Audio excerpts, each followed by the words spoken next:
Buongiorno a tutti. Buenos días a todos. Estamos aquí presentes con el profesor Marrone en esta segunda mañana dedicada al tema de revelar la mistificación, casos de estudios en la sociedad contemporánea. En esta segunda sesión, el tema va a ser los modelos semióticos y de nuevo bienvenido, profesor Marrone. Le cedemos la palabra. Gracias, gracias por estar aquí para escucharme. Gracias por la invitación y la oportunidad que me han dado para presentar mi trabajo. Hoy día vamos a hablar justamente del brand, de la marca, digamos, ¿no? El brand, como se le dice en todo el mundo. Y voy a tratar de explicarles este tema, esta cuestión. em, y cómo se ha afirmado, discutido, digamos, de parte de muchos estudiosos. Esto es una cosa que va mucho más allá em, del marketing, la economía, el comercio, etcétera. Ciertamente la marca es interesante solo porque obviamente como trataremos de demostrar es un objeto semiótico, ¿no?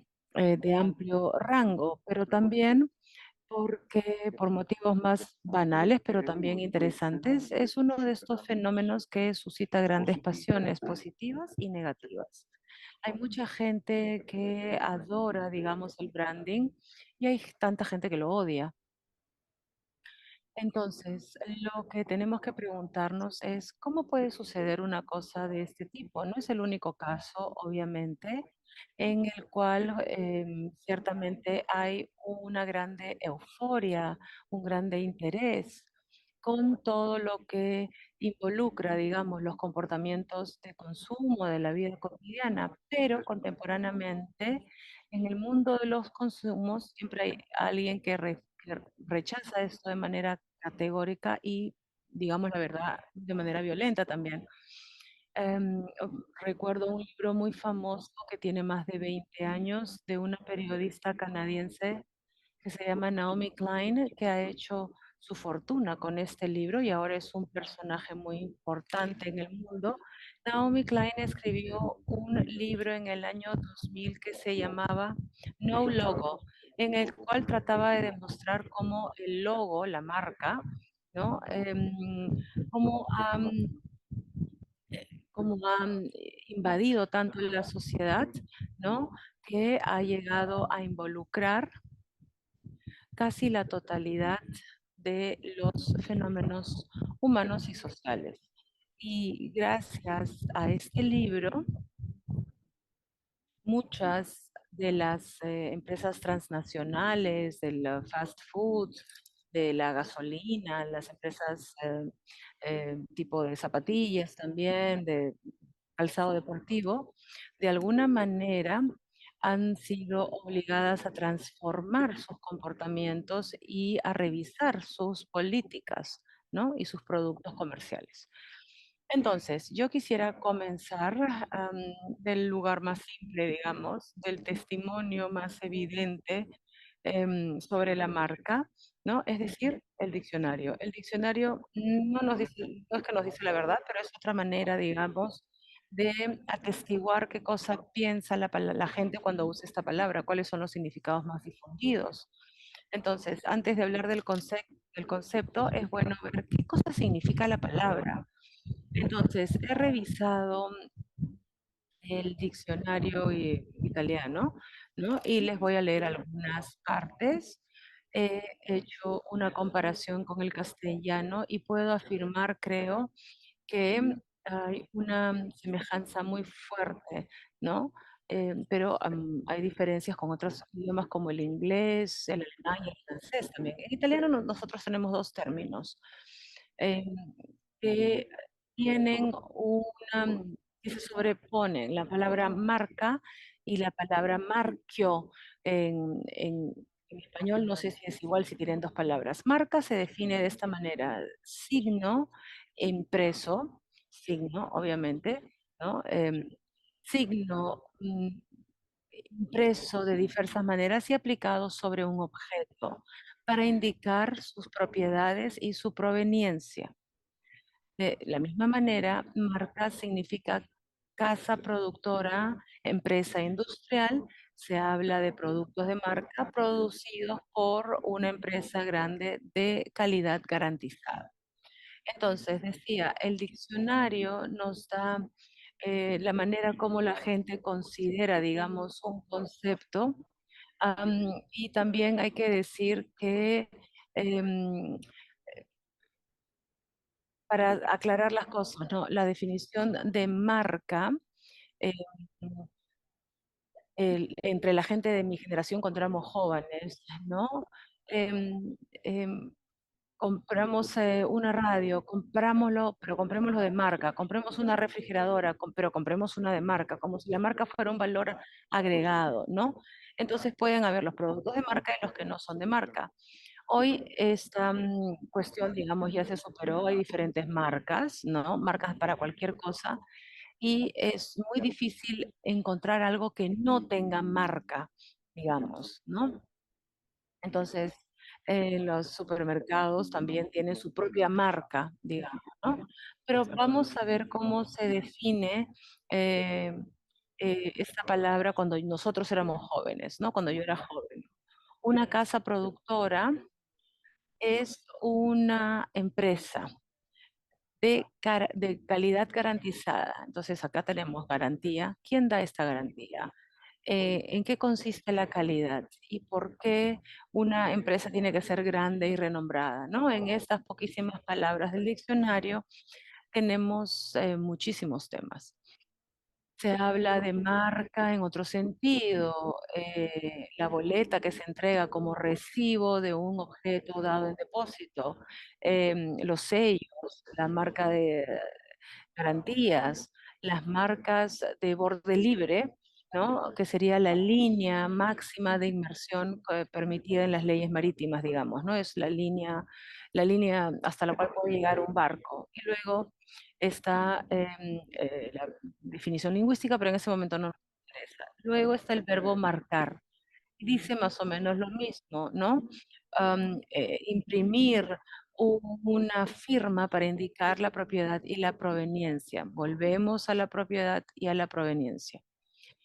Marcado, en cambio, nos dice que es firmado o sellado con una etiqueta. Vamos ahora a la etiqueta, que no es sinónimo de marca, porque pues, suenan similares en italiano, pero no son sinónimos. Marchio sería la etiqueta, el sello, ¿no?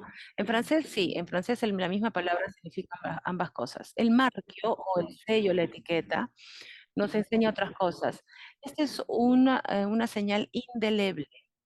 Entonces podemos ver que no solamente hablamos de propiedad, proveniencia, calidad, empresa reconocida, sino que acá tenemos un sello que es indeleble, un sello indeleble de reconocimiento.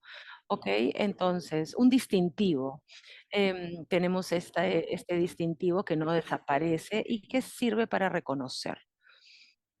Por ejemplo, lo que se imprime con un fierro candente en las reses, por ejemplo, o que en el pasado se utilizaba para sellar a los delincuentes, digamos, ¿no?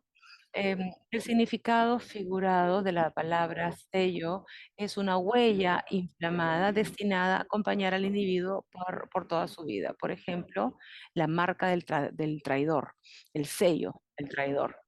Pero también agrega que marca significa o sello, es el instrumento con el cual se imprime este sello.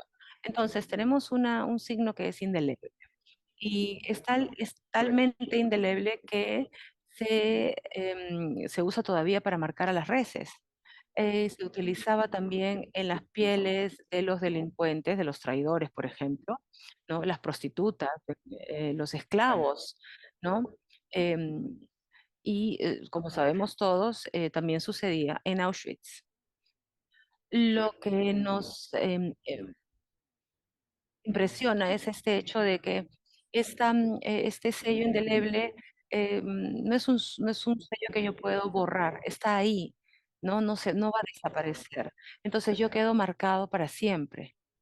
Y no solamente me quedo marcado yo, sino que quedo marcado como se marcan a los animales.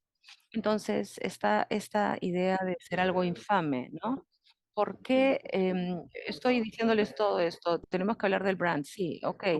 Pero estoy tratando de explicarles las grandes pasiones positivas y negativas. Tenemos que tratar de entender los orígenes semánticos, el significado de la palabra y vamos a ver también el significado histórico, ¿no?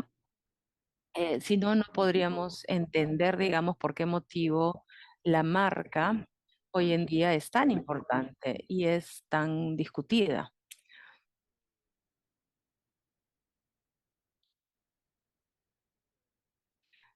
Bueno, entonces podemos ver que es un sello indeleble en el cuerpo, pero sirve para reconocer. Entonces tenemos dos versantes. Por un lado, el reconocimiento, el conocimiento. Esto sirve para entender, a reconocer, a conocer de. Por otro lado, es una cosa impresa en el cuerpo que no va a desaparecer. Es interesante porque cuando pensamos hoy en día a algo que está en el cuerpo y que no desaparece, ¿en qué pensamos? Obviamente en tatuajes, que están tan de moda, además, que han vuelto a ponerse de moda de manera diferente a como eran antes, ¿no? Después vamos a hablar sobre los tatuajes también. Pero es interesante ver un poco cómo funciona el término brand o marca, ¿no? Vamos a ver un poco la etimología. Viene del francono, que es el dialecto alemán, digamos, que hablaban los franceses, del verbo brennen, que significa arder, quemar, también significa incendio, algo que se quema. Por lo tanto, metonímicamente, la espada flamante. Brent es también un trozo, un tronco ardiente, digamos. Y también brennen en alemán significa quemar y el incendio también, y también el tronco incendiado. En latino medieval también se utilizaba esto, ¿no? Y también en francés antiguos hay brand, que significa espada, también en italiano, ¿no? En italiano antiguo la palabra brando, que es el hierro de la lanza, digamos. Brandire, ¿no? Brandire es un verbo que significa agarrar y mover, digamos, en el aire, la espada, la lanza, ¿no? Blandir en castellano, ¿no? Que significa empuñar y agitar una arma, un arma, blandir un arma. En inglés tenemos lo mismo, brand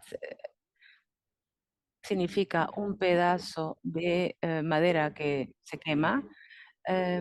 La espada, el cuchillo de la espada también, y también está la palabra quemar. Pero el brand en inglés es primero la leña, ¿no? O puede ser el fierro, el hierro candente. El brand no solamente es una cosa quemada, sino el objeto, digamos, que se quema, se prende fuego. Entonces, la marca, ¿no? Esta marca infamante, digamos, que no desaparece nunca, Am, entonces, tizón, marca de fuego, marca comercial, espada, significa marcar, estigmatizar. Y luego tenemos finalmente una pequeña palabra similar al italiano, mark, mark. Em, de ahí sale la palabra trademark o la marca comercial. Entonces, es interesante ver esta idea del tizón, am, del fuego, de la marca indeleble, porque nos va a servir a entender un poco mejor cómo están las cosas, aun cuando vamos a verlo de un punto de vista un poco más histórico. Y justamente el inicio de nuestra historia es esto, ¿no? Marcar con fuego las reses. ¿Ah? ¿Para qué servía esto? Para describir una propiedad, para distinguir, diferenciar un animal del animal de otro animal de propiedad de otra persona. El mío, mi caballo, mi vaca, mi oveja, por ejemplo, ¿no? Y aún hoy en las culturas tradicionales regularmente es algo que se continúa haciendo. Esta relación de pertenencia, esta idea de sumisión entre una bestia y un patrón, regresa, como hemos ya visto, en el caso de los esclavos también, ¿no? Tratados justamente como animales. En el caso de las prostitutas, de los ladrones, de los traidores, entonces marcar significa reducir al estado de un animal a una persona y, por lo tanto, hacer que una persona regrese a un estado precedente a la civilización humana, un estado natural. Pero no se queda ahí. Si vemos otro tipo de narraciones, por ejemplo, las fábulas o los mitos, las narraciones antiguas, del folclore, de las culturas tradicionales antiguas desde hace milenios. Hay una figura en estas historias que es la figura de la marca. ¿De qué cosa se trata esto? Am, yo voy a elegir uno de los libros más célebres, La morfología de la fábula de Vladimir Prop, donde dice que en las fábulas siempre hay las mismas figuras. Una de estas es el marcado, ¿no? Cuando el héroe combatiendo contra el enemigo se queda marcada una herida, una cicatriz, ¿no? ¿Y para qué sirve esta cicatriz? No solamente para indicar que él ha combatido y que ha ganado, sino que también sirve cuando el héroe regrese a su casa, esto le va a servir a ser reconocido. Yo soy el héroe, ¿no? Ulises cuando regresa, ¿no? Tiene el problema que nadie lo reconoce, ¿no? Eh, la- finalmente el perro lo reconoce, la sierva lo reconoce, su esposa lo reconoce, pero pasa un poco de tiempo. Entonces, la marca no solamente es una marca vergonzosa, sino que es una marca que señala la excepcionalidad, la salida de la norma. Hay algo que es algo que no es la norma. En positivo, la marca del héroe, o en negativo, la marca del esclavo. Entonces, el cuerpo permanece y esto nos explica el hecho de los tatuajes. Los tatuajes, como todos sabemos, por mucho tiempo han sido la marca de los criminales, ¿no? Hasta ahora en las cárceles se hacen regularmente, pero contemporáneamente se han puesto de moda. Entonces, el tatuaje señala una extraordinariedad. ¿Cuál es el problema para nosotros hoy en nuestra sociedad contemporánea? Que todo se ha vuelto extraordinario ahora. Todos nos sentimos extraordinarios, todos nos sentimos fuera de la norma. Vamos a la playa y es difícil encontrar a alguien que no tenga un tatuaje, ¿no? Es la paradoja de nuestra sociedad. Todos somos diferentes a todos, sustancialmente, pero somos todos iguales. Paradójicamente, ahora se hace notar quien no tiene tatuajes, más de quien los tiene, ¿no? Esto tiene que ver mucho con la historia de la marca. De repente ustedes no se esperaban que empezara hablando de estas cosas, pero vamos a, pero tenemos que partir de aquí, ¿no? De esta idea de la extraordinariedad que se vuelve ordinaria, de la excepcionalidad que se convierte en la norma. Entonces, incluso en el mundo antiguo no se marcaban solamente cuerpos, animales y humanos. En un cierto momento, en estos barcos que surcaban el Mediterráneo, llenos de mercancía para vender, alguien empezó a marcar esta mercadería, ¿no? El productor el artesano, digamos, las ánforas o lo que que eran ustedes, ¿no? Que iban al consumidor y luego también teníamos a los comerciantes, que era el intermediario entre el primero y el segundo. Recordemos esta palabra, ¿no? Esta mediación. El comerciante imprime un trademark, una marca comercial en los objetos, una marca, un sello, digamos, que va a servir a reconocer ese objeto por otras personas, ¿no? Que están en el barco. Hay miles de ánforas en la bodega, pero cada una indica la producción, ¿no? Y el sello que está hecho por una persona indica una proveniencia, entonces proviene de una zona específica o la marca de un producto em, em, tiene ciertas cualidades o de repente se le pone en la marca del comerciante mismo que quiere señalar su propia capacidad comercial, digamos, ¿no? La puntualidad en la entrega del producto. Entonces, parece una banalidad, pero imprimir un sello, un objeto no lo es. Sobre todo se marca un objeto que se distingue de otros que no tienen esa misma marca. Y aquí hay dos palabras, una oposición lógica muy simple, que es a diferente a no, no a. Estas son posiciones privativas. Yo tengo algunas cualidades, tú que eres otro objeto no tienes estas cualidades. ¿Ok? Entonces, en estas bodegas, digamos, en estos compartimientos de carga, en estos barcos, habían tantos objetos, aparentemente todos iguales, pero algunos eran menos iguales que los otros porque tenían una marca específica. Este objeto se dirige a alguien, ¿no? Al propietario, qué sé yo, al comerciante, ¿no? Se diferencia este objeto de otros que están marcados de otra manera. Entonces, el problema no es que yo estoy marcado y tú no, sino que yo tengo un sello y tú tienes otro. Yo provengo de Esmirna y tú vienes, por ejemplo, de Rodas. Entonces, el problema está en, bueno, yo soy de Esmirna y tú eres de Rodas, entonces tenemos dos marcas diferentes. Aquí la posición es más privativa. Yo no tengo un sello, tú sí. Yo tengo un sello y tú tienes otra marca, otro sello también, ¿no? Entonces, ciertamente ahí se ha dado algún proceso. Ya no es ser marcado o no ser marcado, sino que todos estamos marcados, pero de manera diferente. Entonces se atribuyen propiedades extrínsecas al producto, el productor, la proveniencia, la comercialización o las calificaciones intrínsecas, por ejemplo, su capacidad de resistir en el tiempo, su capacidad de no ser tan frágil, por ejemplo. Todo esto no es suficiente. Hay otro problema.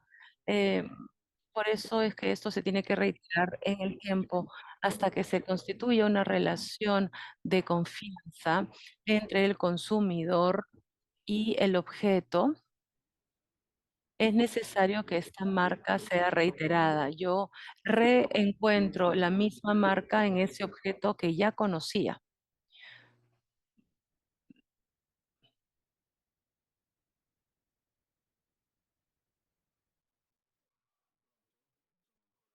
Hola, creo que todavía estoy conectado. Me perdí por un par de segundos.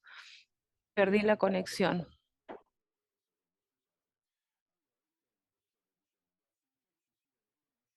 Hasta que haya reconocimiento, entonces em, hay una reiteración. Entonces tenemos que ver dos cuestiones fundamentales, la reputación del producto y la confianza, ¿no? Que tiene el consumidor, no con respecto al producto, del comerciante, del productor, de quien le ha permitido entrar en contacto con este producto, un mediador, digamos, ¿no?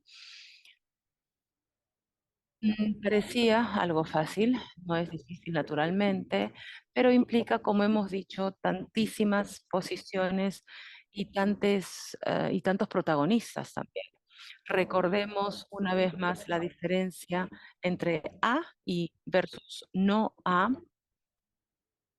y tener una propiedad y no tener esa propiedad y A versus B, tener una propiedad y tener una propiedad opuesta. La marca nace de la modernidad, ¿no? Con la revolución industrial. Entonces, am, a la segunda mitad del siglo XVIII, en donde nace no el producto marcado, pero la mercadería industrial producida en serie.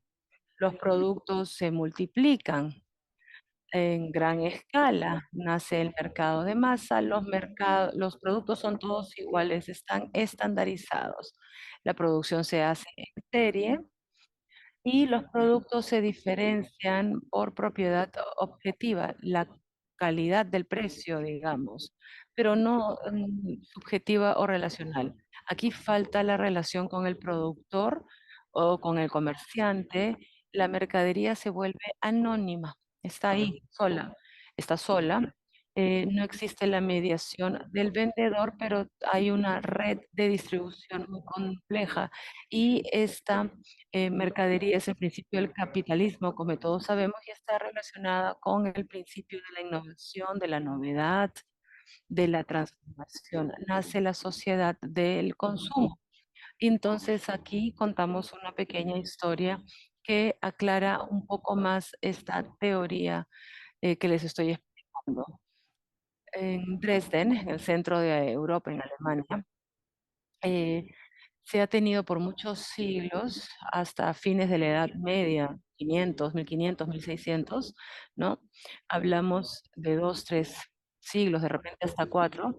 En Dresden tenía una gran feria comercial, ¿no? Se hacía una feria comercial muy grande, la más importante de Europa. Todos los mercantes de Europa se reunían ahí todos los años para ver qué cosa había de nuevo, para comprar, para vender, etcétera. Pero la feria era tan grande y tan importante que ocupaba toda la ciudad. Toda la ciudad se transformaba en una feria. Las calles, los patios de las casas, incluso los apartamentos, las plazas, todo se convertía en un mercado, en una feria. En estas circunstancias era un poco difícil orientarse, digamos, no habían semáforos ni señales en la calle, ¿no? Carteles, digamos, pero esto no era un problema porque obviamente se iba todos los años y entonces esta cosa ya pasaba desde hacía siglos, ¿no? Generaciones tras generaciones de personas, los hijos de los comerciantes, los nietos de los comerciantes, etcétera, por generaciones habían visitado esto. Entonces no necesitaba ningún cartel, semáforo. Si yo quería ir a buscar alfombras, sabía dónde ir. Si quería sillas, sabía dónde ir. Ánforas también sabía dónde ir, no había ningún problema. En el siglo XVIII o XIX todavía existía la feria de Dresden. Eh, los primeros comerciantes norteamericanos dijeron, bueno, tenemos que ir a Dresden, ¿no? Y ahí, en el centro de este mercado, digamos, de este comercio, se dirigieron ellos, fueron a Dresden, ¿no? Pero no entendieron nada. ¿Por qué? Porque se perdieron en la ciudad, se confundieron, no sabían qué cosa tenían que comprar, no tenían puntos de referencia, no sabían, digamos, evaluar la mercadería y mucho menos las personas. Entonces regresaron a su casa desesperados y em, se inventaron el brand. El brand nació así, nació como intento de resolver un problema, ¿no? Por una dificultad, una confusión, una falta de ejercicio de reconocimiento de cosas y de personas. El brand nació en los Estados Unidos así, ¿no?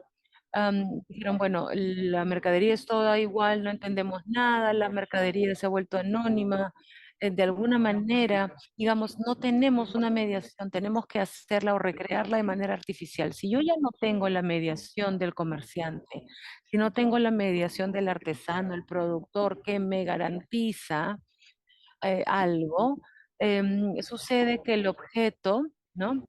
El objeto tiene su propia confianza, su propia reconocibilidad, su propia reputación, ¿no? Em, entonces, Es como los caracoles, ¿no? Que cargan su casa con ellos, ¿no? Su caparazón. La mercadería marcada era esto, era la garantía de una calidad que el productor ya no podía dar por el simple motivo de que estaba muy lejos, ¿no? Y ya no estaba, ¿no? Ya no estaba tampoco el artesano. No sé si me explico. Es importante entender esto. La marca es el sustituto semiótico de una persona. Él o ella, la marca, ¿no? Tiene que garantizar por sí misma, pero el problema es que este sustituto no es un sustituto al 100%, es un sustituto parcial. Yo me ilusiono de creer que este producto va bien porque tiene una marca, o funciona bien porque tiene una marca, pero nadie me va a garantizar nunca, ¿no? Como lo podía hacer hace tiempo el artesano al que yo conocía personalmente. Eh, entonces llega el consumo de masa y se afirma la marca moderna, la que hoy en día en muchos manuales de marca encontramos con esta definición. Entonces aumenta la demanda cuantitativa y cualitativa, aumenta la competencia también, se desarrolla la innovación, la marca se vuelve necesaria porque justamente está el problema de marcar las diferencias dentro de un producto que está estandarizado, digamos, ¿no? Hay 100 tipos de refrigeradoras, de alguna manera tenemos que distinguir uno del otro. Por lo tanto, la marca es algo como la casita el caparazón, digamos, del caracol que se agrega al producto, ¿no? Es un elemento más, un elemento adicional, ¿no? Según los clásicos manuales de marketing, se dice todavía hoy que la marca es una señal de distinción, es un sello de distinción que produce un aumento de valor como la publicidad, el packaging, las promociones, los auspiciadores, etcétera. Todo esto también ayuda a lo que comúnmente se llama el mix de marketing. Nace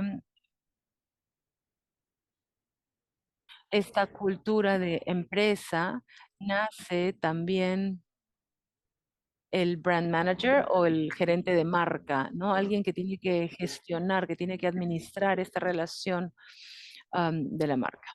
Por lo tanto, la marca moderna nace ya como un híbrido. Por un lado,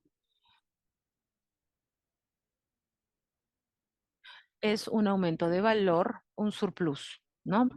Y por otro lado, supera la lógica económica racionalista y se basa en la necesidad, se basa en la necesidad y el dinero, ¿no? Porque no es el instrumento lo que nos interesa, sino es lo otro.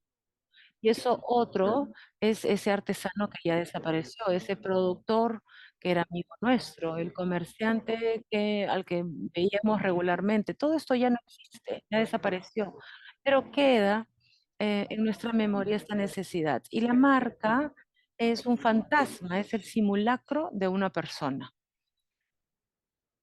Lo que está al centro de todo esto es la idea de la garantía de calidad. Este sello, ¿no? Lo que nos comunica este sello. Y también la confianza, ¿no? Em, por ejemplo, Galvani, ¿no? Galvani es una marca, una casa productora de quesos aquí en Italia, ¿no?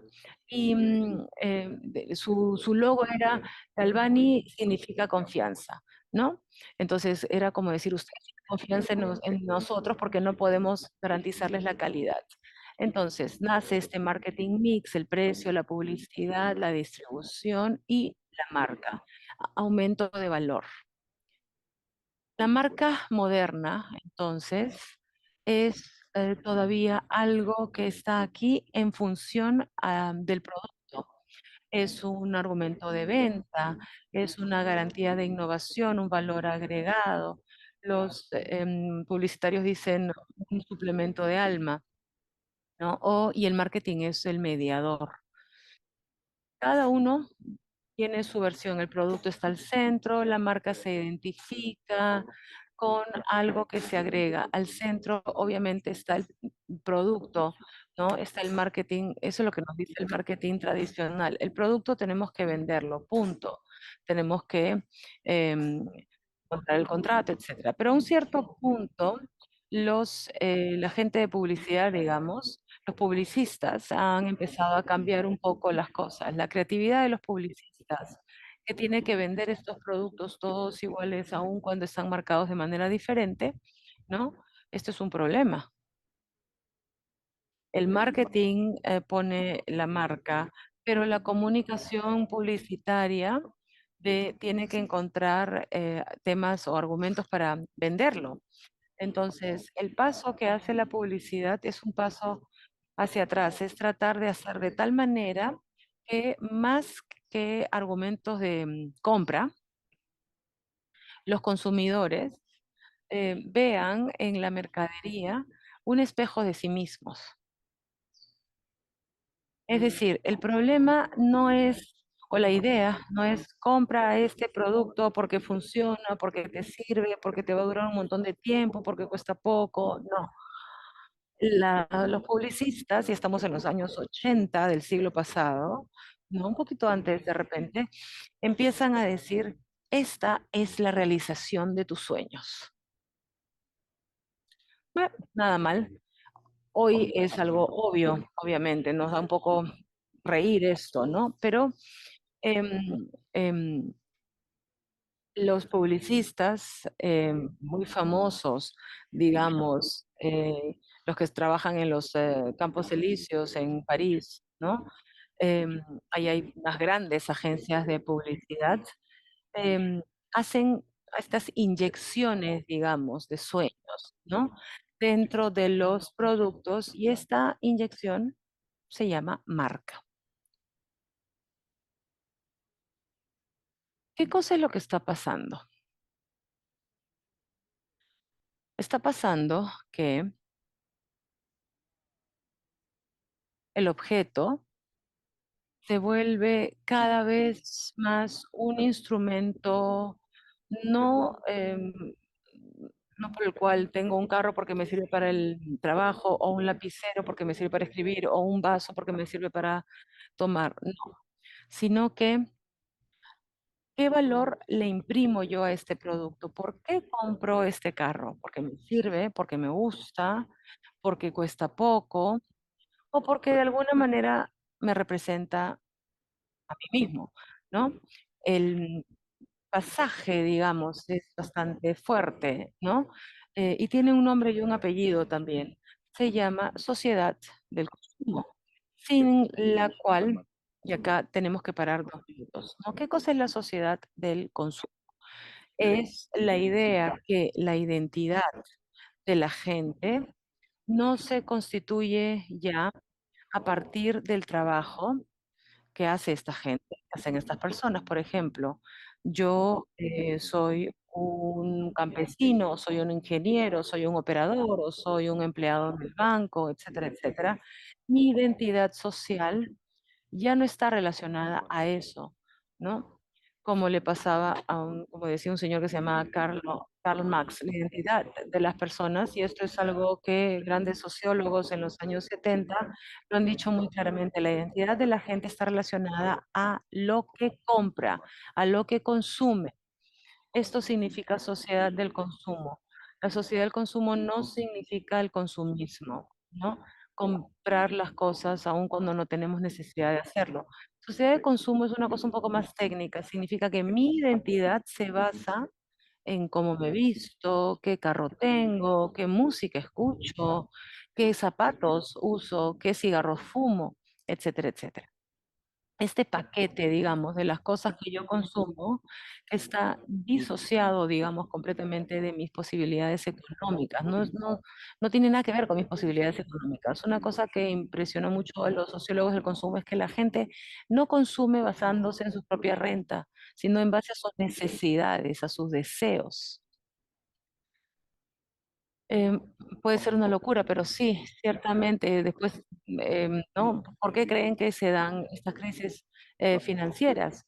¿No? Cuando salió el televisor a colores, la gente se endeudaba, ¿no? No compraba comida para los hijos porque tenían que comprarse un televisor a colores. Sí, hasta un cierto punto estaban exagerando, pero pasaba. Más allá de esto, es cierto que nosotros nos reconocemos, o mi identidad, mejor dicho, se da en base a lo que yo consumo. Y mis amigos son los que consumen lo mismo que consumo yo. Vemos las mismas películas, escuchamos la misma música, nos vestimos de la misma manera. Ahí es donde entra la marca, digamos, ¿no? La marca se convierte en un vector de sentido y ya no es una garantía de la calidad del producto, sino de la realización de mis sueños, ¿no? Y es el motivo por el cual a un cierto punto, siempre en los años 80, ¿no? Eh, en la época del hedonismo reganiano, ¿no? Periodo de gran crecimiento industrial, el periodo de riqueza, el hedonismo, de la publicidad también, la grande era de la publicidad. Sucede esto, que a un cierto punto nace otra cuestión, la grife. La grife es un regreso a la antigüedad. La grife es el hecho, em, es el hecho de tener aquí en esta chompa que tengo puesta o en el polo que tengo abajo, ¿no? Expongo la marca, que luego se convierte en una caricatura. Toda esta gente que va vestida con la marca en los lentes, en el zapato, en la chaqueta, en la cartera, porque exponen la marca, el logo de la marca, ¿no? Estos, em, muchos anteojos tienen en el bracito escrito el logo de las casas productoras, etcétera, etcétera.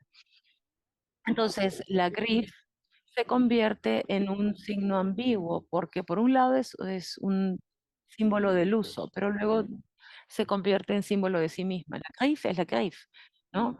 Entonces, yo me convierto como el esclavo de la antigüedad, estoy marcado por todos estos logos. Ven el pasaje que hemos hecho. Primero éramos marcados los animales y los esclavos, luego se fueron marcando las cosas y otra vez se están marcando las personas. Esto no es indeleble, obviamente, porque en la sociedad del consumo hay mucho dinamismo. Hay algunos que están fijados, obsesionados, ¿no? Con comprar, digamos, todas las cosas, o sea, y compran su Harley Davidson cuando tienen 20 años y tienen ahora 80 años y todavía tienen la moto, ¿no? La sociedad del consumo está relacionada ahora en donde la identidad no tiene coherencia, está llena de parches. Esto es algo que los sociólogos han tratado de evidenciar y lo repiten en continuación. ¿Qué significa la identidad patchwork o la identidad de parches? Puedo invertir un capital porque hay un smartphone que me va a costar 2.000 euros de repente, o un auto deportivo que me va a costar 100.000, si no 200.000 euros. Pero después me voy a comprar los pañales para mi hijo al supermercado de descuento. O la comida también. O sea, no es que porque yo soy rico compro todas las cosas que costan un montón y si soy pobre compro cosas más económicas. No, yo puedo ir al mercado para ahorrarme 50 centavos, ahorrarme 50 centésimos en una coliflor, pero luego doy la vuelta a la esquina, entro a una tienda y me compro una chompa de 500 euros. Nuestra identidad es así. Es una identidad que está relacionada al consumo, pero que no tiene ninguna coherencia. Y esto hace enloquecer a las marcas, porque las marcas tratan de crear estos mundos imaginarios dentro de los cuales nosotros de alguna manera tenemos que vernos a nosotros mismos, ¿no? Una marca es esto. Una marca es un vendedor de sueños, ¿no? Por lo tanto, sucede algo que es interesante, se transforma en marketing. Antes hemos dicho que al centro estaba el producto y luego estaba el precio, el posicionamiento, la distribución, la comunicación y la marca, ¿no? Estaba todo al servicio del producto. En lo que se ha llamado la marca postmoderna ya no es así. La marca está al centro y el producto se vuelve uno de sus servidores. Un ejemplo, el de Apple. Em, Apple nació como todos sabemos, como una productora de computadoras. Luego ha hecho reproductores de audio, teléfonos y un montón de otras cosas más. Apple, ¿qué cosa es? ¿Es un vendedor de servicios? No, es más, es una forma de vida. Es un modo de pensar al trabajo, es una manera de pensar al tiempo libre, es em, es una fe, digamos, es un credo, ¿no? Fe está relacionada a confianza, que está relacionada a garantía, pero bueno, y esto es lo que es importante. ¿Por qué se llama postmoderna? ¿Qué cosa es lo postmoderno o el postmodernismo, si no lo recordamos? Esto ha sido teorizado por arquitectos, expertos literarios y un filósofo que se llamaba Jean-François Lyotard a finales de los años 70, en 1979, escribió un libro que se llama La condición postmoderna, en donde Lyotard constataba, digamos, estos fenómenos precedentes también, ¿no? Y la crisis de las grandes narraciones. La gente ya no cree en la política, ya no cree en la religión, y allí se equivocaba. No cree en los partidos políticos, no cree en la educación, en la escuela, en la universidad. La gente no tiene la grande ideología o las grandes narraciones, como él prefería llamarlas. Ya no hay portadores de valores, ¿no? Antes era fácil, era relativamente fácil. Yo nací dentro de una familia con una condición social establecida, iba a ciertos colegios, de repente mi familia pertenecía a algún partido político, vivía en una zona de la ciudad o en la periferia o en el campo. O sea, yo ya nacía con una identidad, ¿no?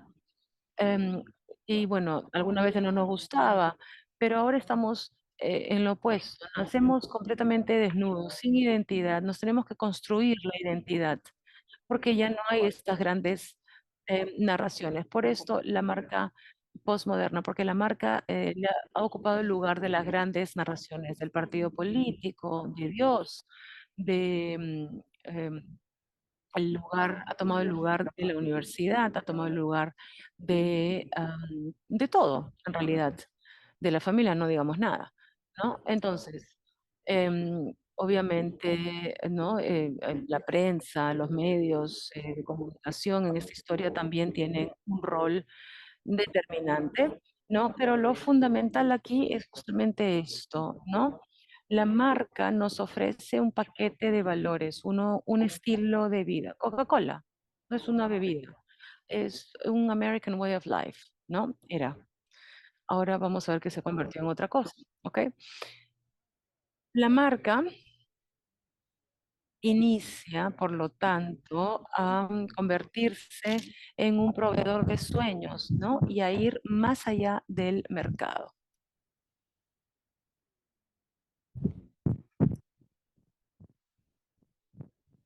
Aquí está. La marca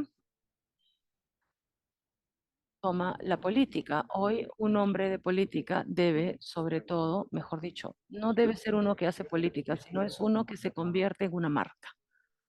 Tiene que, de alguna manera, contar, narrar un estilo de vida, ¿no? Las metas turísticas también, ¿no? Los colegios, los cantantes, los grupos pop, los actores.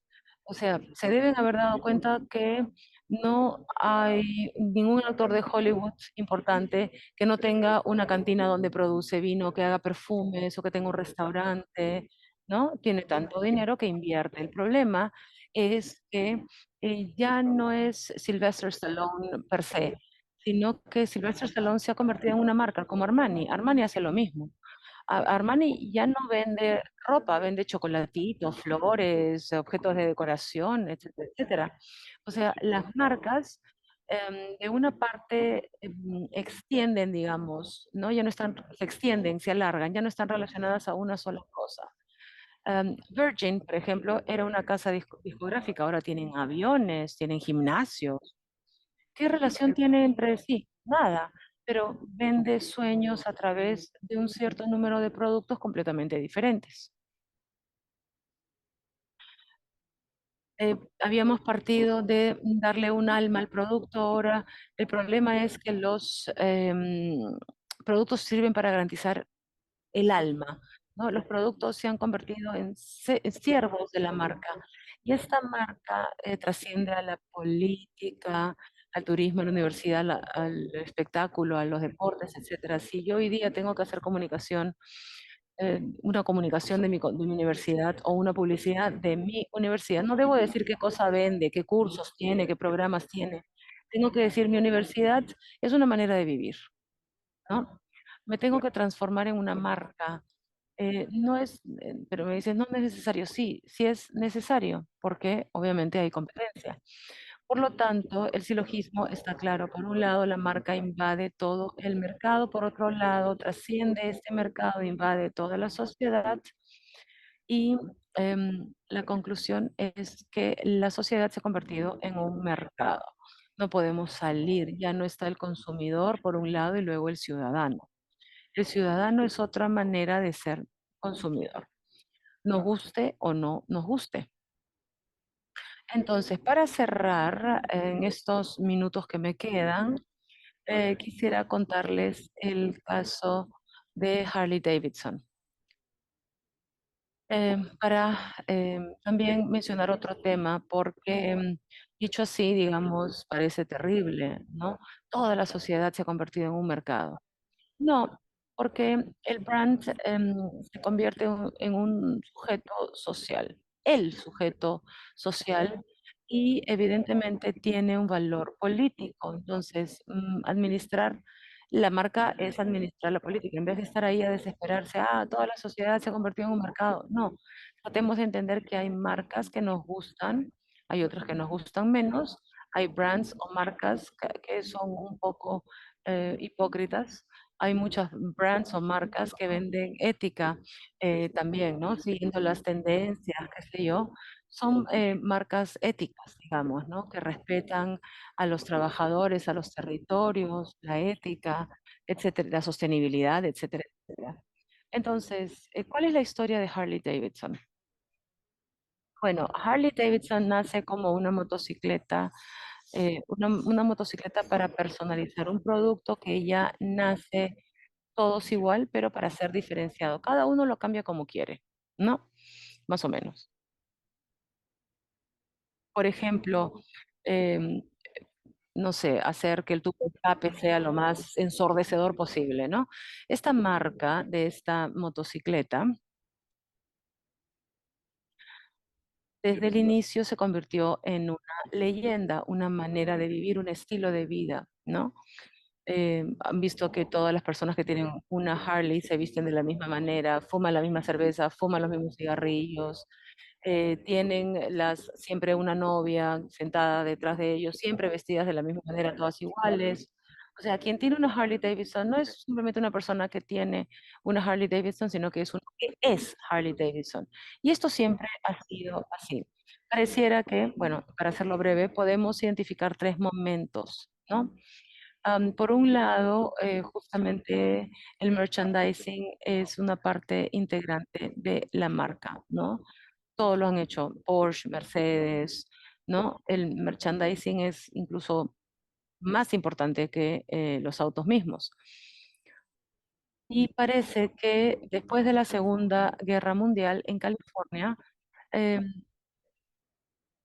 se hizo una alianza entre los chicos pobres que vivían en la calle y los veteranos que regresaban de la guerra y fundaron club motociclistas, ¿no? Porque todos estaban muy molestos, tenían mucha rabia los veteranos, justamente, ¿no?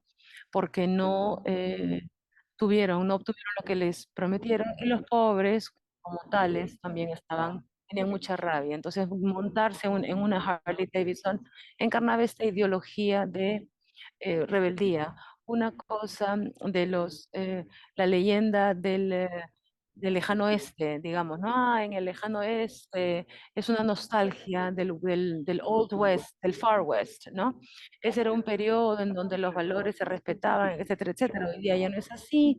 eh, tenemos mucha rabia contra todos, entonces de alguna manera manejar esta motocicleta, modificar la motocicleta, digamos, cambiarle el timón, etcétera, es un gesto político. Que sea bonito, que sea feo, es un gesto político, ¿no? Piensen en Marlon Brando en El Salvaje, ¿no? Piensen en los Hells Angels, que también recorrían las periferias de la ciudad de manera muy violenta porque estaban borrachos, drogados, etcétera. O sea, Charles Manson, el famosísimo líder de este culto de asesinos, digamos, un poco extraño, ¿no? También era parte, pareciera que fue parte de este grupo. Existe el problema que esta marca vende tantísimo, pero es caracterizada como una marca dedicada a este tipo de personas, ¿no? A este tipo de forajidos, digamos. Entonces la empresa cambia a través de películas, de campañas, de prensa, de publicidad, etcétera, ¿no? Cambia esta idea. Esta película con Dennis Hopper y Jack Nicholson y Peter Fonda, ¿no? Easy Rider, que montaban justamente Harley. Em, También hay esta famosa canción Born to Be Wild, que menciona también estas motocicletas.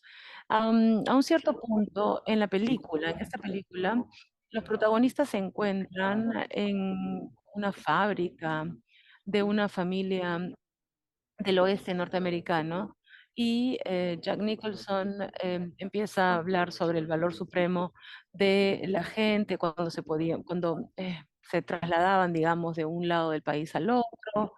Y entonces se atenúa mucho esta cultura, esta contracultura de las Harley, pero nace un mix extraño de machismo, yo soy macho, ¿no? Y contemporáneamente de nacionalismo, ¿no? Recuerden que estos tres eran veteranos de guerra.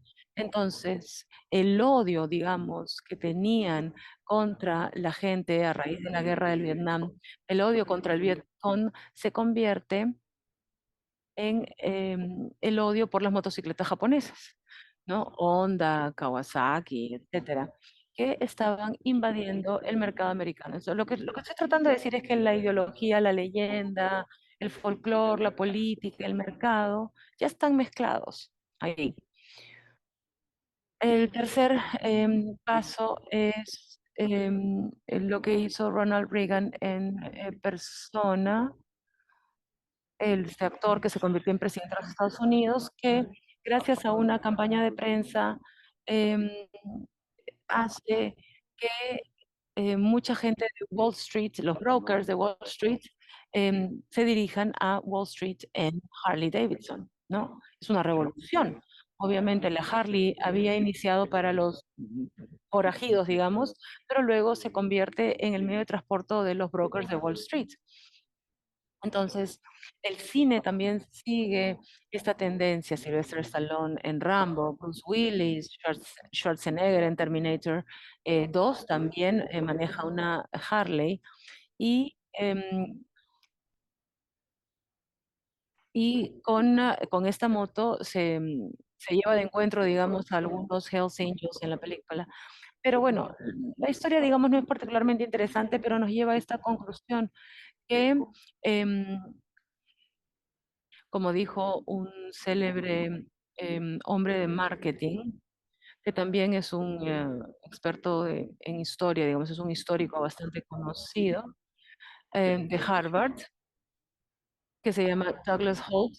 Él habla de un cultural branding, ¿no? Es la idea de que a través del manejo del marketing y de la marca se puede gestionar también el imaginario y también una gestión política de las cosas. Entonces, con esta frase yo creo que puedo concluir mi presentación y bueno, no sé si es que hay alguna pregunta o algún comentario que quisieran decir. Les agradezco mucho por su atención.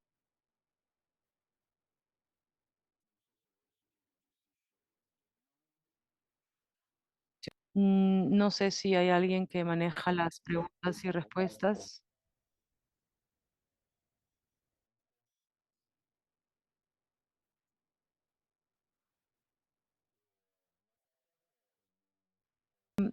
Mientras tanto, profesor Marrone, yo quisiera partir de una cosa que usted ha dicho, que es que alguna vez la marca servía para identificarse socialmente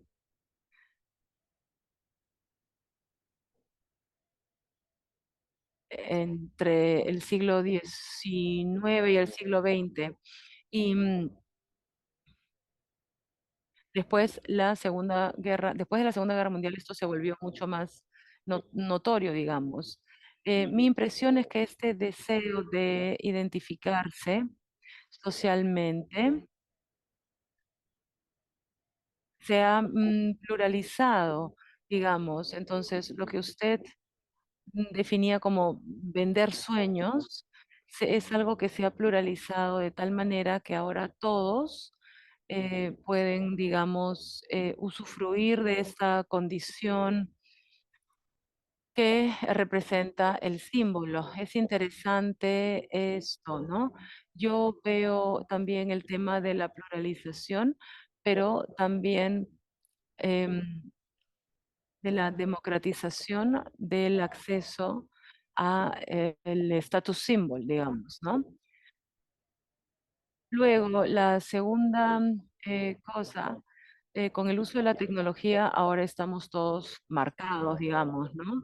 Somos rastreables a través de las apps, de las aplicaciones, digamos, de los celulares, y estamos marcados, todo el mundo, todos se sabe de nosotros, todo se sabe de nuestros gustos, ¿no? Hasta hasta cómo estamos de salud, digamos, ¿no? Am, ha cambiado, digamos, la forma, la manera, pero continúan a marcarnos, ¿no? Sí, gracias. Las dos cosas están relacionadas, obviamente. Por un lado, como habíamos dicho, esta pluralización nos lleva a un resultado que parecería ser, ¿cómo decir?, democrático, ¿no? Esta democratización del estatus symbol. Pero como decía antes, es una paradoja, porque si todos estamos marcados, entonces ya nadie lo está. O sea, la marca pierde, digamos, ¿no? Porque todos estamos marcados. Antes la marca se usaba como una señal de diferenciación, ahora es señal de una normalidad, digamos, ¿no? De una excepcionalidad difundida, solo una normalidad, ¿no? Y si pensamos bien, la paradoja de la moda, digamos, ¿no? La moda es interesante porque es una paradoja absoluta. Yo me he visto de moda para ser diferente a los demás, pero hay otros que se visten como yo, ¿no? Entonces, esto es democratización. Em, También relacionado con la trazabilidad. El efecto de esta democratización ha sido inmediatamente, ¿no? Identificado a través de las tecnologías y nos hemos convertido en la sociedad de la vigilancia, ¿no? Como llaman tantos sociólogos.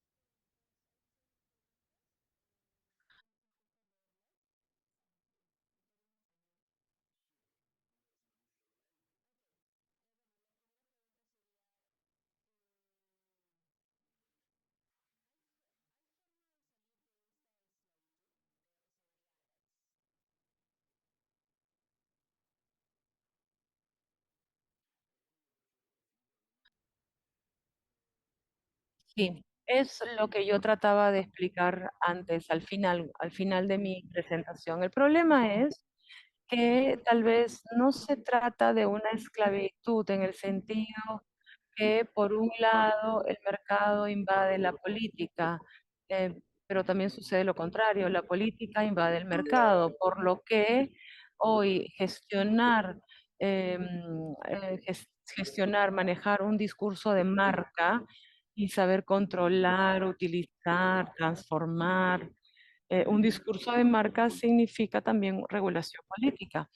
Tanto es así que, bueno, yo comencé mencionando a Naomi Klein, que hizo esta denuncia al inicio del año 2000 y gracias a esta denuncia y gracias al hecho de que, recuerden, existían los No Global, ¿no?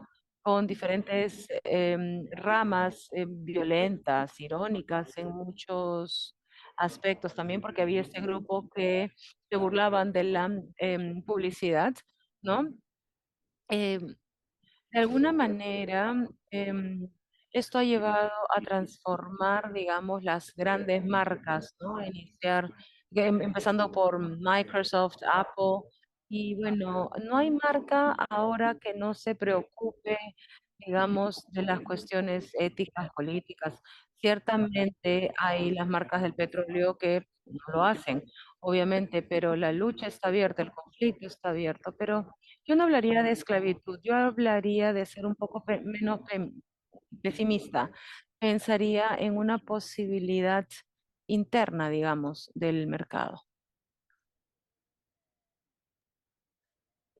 Genial. La segunda pregunta sería, ¿qué cosa sucede con la creixita de la tendencia Quiet Luxury, donde la marca no es visible y reconocible, solo un piccolo grupo la conoce?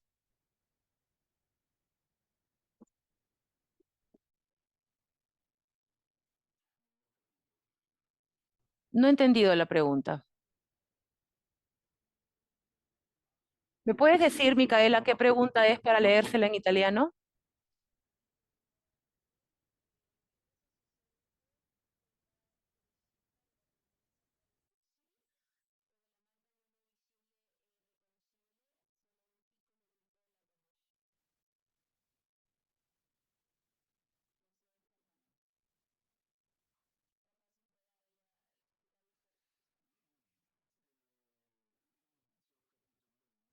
Sí, he entendido bien. Creo que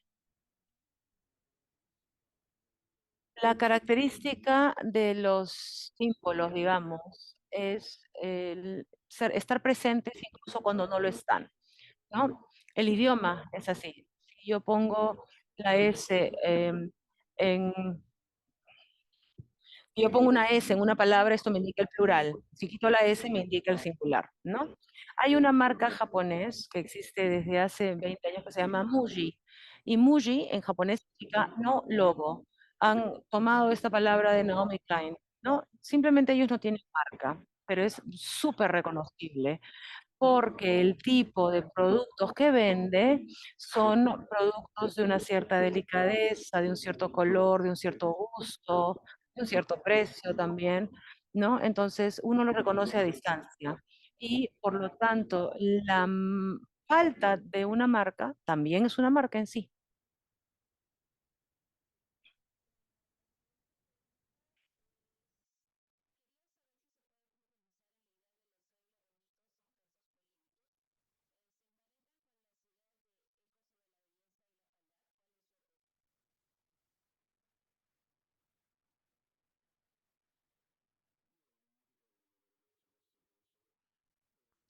Eh, bueno, lo que yo he dicho es lo que he respondido también como respuesta a la primera pregunta, ¿no? He hecho este ejemplo de Harley Davidson al final, que es un ejemplo muy simple porque lo feo y lo bonito no son solamente términos que están dentro de un imaginario, por ejemplo, el entretenimiento musical, cinematográfico, televisivo, etcétera, etcétera.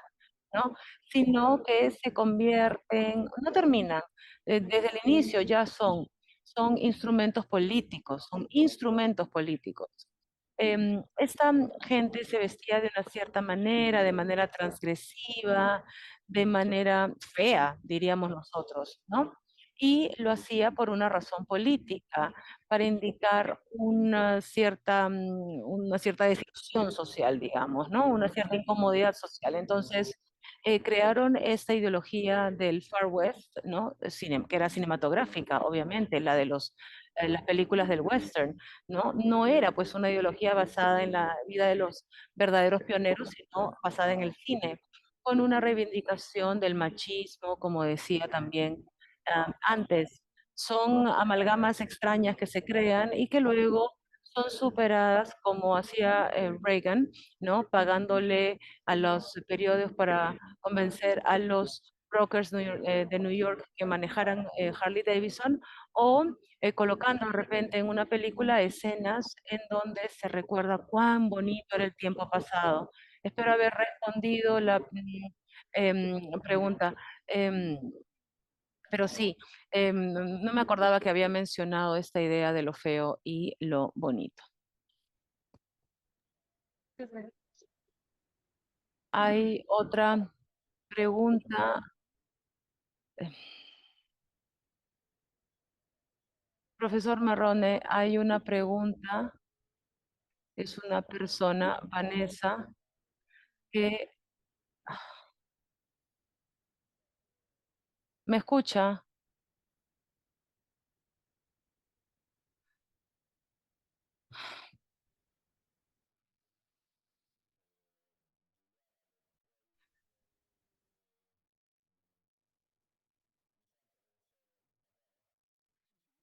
¿Me escucha, profesor? Sí, ahora sí lo escucho. Perfecto. Ok, entonces, les le digo cuál es la pregunta. Son dos. Vanessa Amparo pregunta, ¿cuál es la relación entre el brand y las redes sociales? Y también, ¿qué significa la sociedad de la vigilancia que usted ha mencionado hace unos momentos?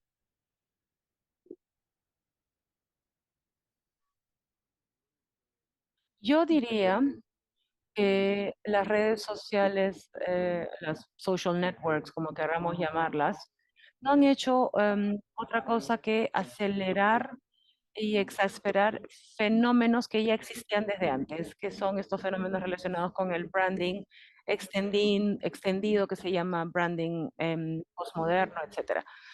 El fenómeno de los influencers, por ejemplo, ¿no? em, es de este tipo. Los influencers son marcas vivientes, ¿no? Son personas que ciertamente son ricas, más o menos, pero que se han convertido en propuestas de estilos de vida, ¿no? Em, no tienen ni siquiera una marca, ellos son la marca de sí mismos y a la vez son vendedores de sueños, ¿no? Las redes sociales, ¿qué cosa han hecho?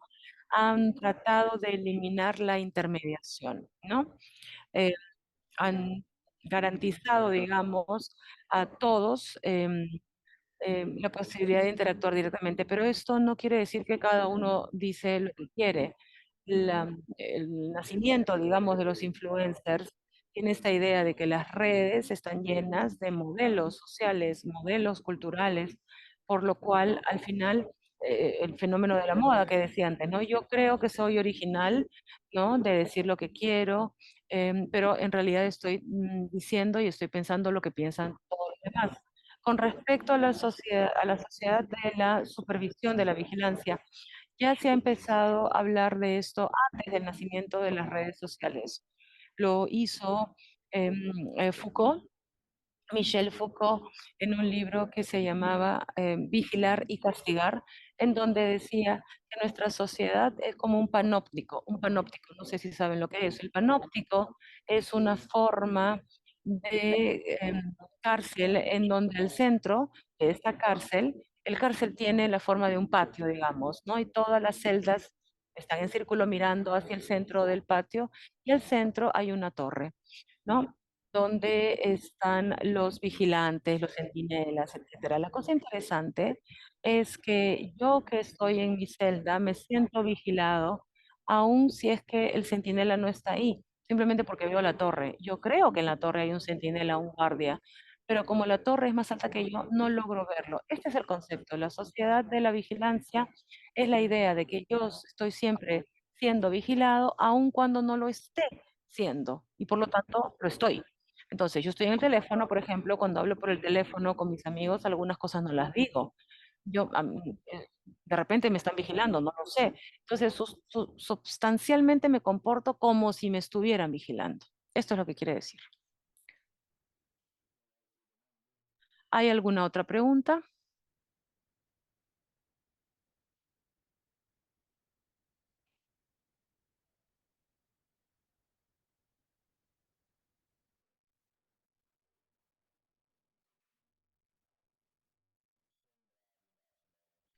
Parece que no hay más preguntas.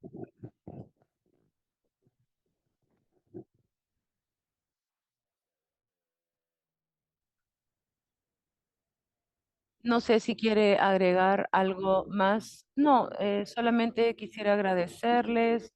Espero de haber sido útil. Esta idea de la demistificación que para mí significa, como dije la vez pasada, tratar de ir un poco más allá de la evidencia, ¿no? Es lo que pensamos todos, justamente, ¿no? Tratar de regalar reflexiones un poco más profundas para nuestra vida cotidiana. Muy bien. Entonces, agradezco al profesor Marrone por esta interesante presentación y sobre todo porque a nivel personal, al menos para mí, me permite reflexionar sobre muchas cosas de la cotidianidad, ¿no? Y que nos parecen normales, digamos, ¿no? Em, la próxima cita es para el viernes en la mañana, en el mismo horario, y mm, el tema es, ¿no? La fatiga de ser flojos, ¿no? La fatica di essere pigri es el título en italiano. Es un tema que surge también de un libro suyo. Sí, sí, sí, lo voy a explicar el viernes. Entonces, el viernes vamos a tener esta primera presentación y luego vamos a tener una mesa redonda con la Universidad de Lima. ¿Correcto? Correctísimo. Perfecto. Entonces, muchísimas gracias, profesor Marrone. Gracias a todos. Nos vemos el viernes.